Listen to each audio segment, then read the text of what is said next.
Great, so we're back with Manya, and we're going to demonstrate the use of her home traction unit, which is a medium cervical Denneroll. Now, Manya's been doing this 20 minutes twice a day, so she certainly doesn't need my help with the placement of this. But if you just show us where you place that and how you get set up.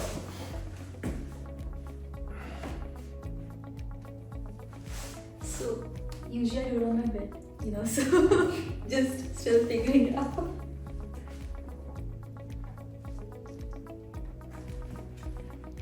So we'll do my, and if you want to put your feet up there, that's totally fine. Yeah, put your feet on that bottom. Yeah, thank you. So yeah, don't worry about that. That's great. Okay, super. And I always do a little bit of a check Yeah. to make sure, C2, that's the sweet spot. Yeah, fantastic.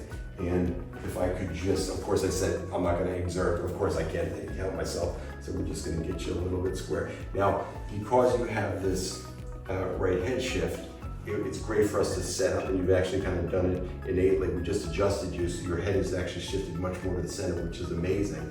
And we always make sure that your head is not touching, and as this gets more flexible, the head will go down. We might have to put a riser under there, but that's a great setup.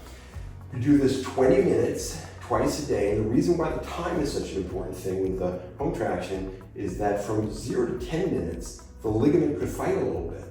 But at 10 minutes, the ligament starts to remodel. It's actually how orthodontics work.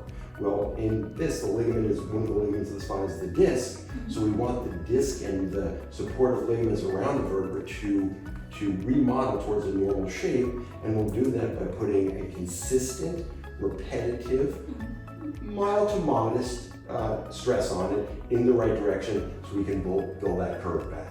Now let's just pretend that you just finished 20 minutes. Do you just hop up, or do you lie to your side gently and let yourself come back to planet Earth? I always let myself come back to planet Earth. So I always turn around, just stay like this for a minute. Yeah. And then once you're ready, push up. And I know that you've been doing it on a more stable set. Fantastic. That's great. And just watch your feet on that outlet. Great. So that's a great demonstration of the use of the Denneroll. Fantastic. Let's set you up into the seated cervical traction so we can show how that works.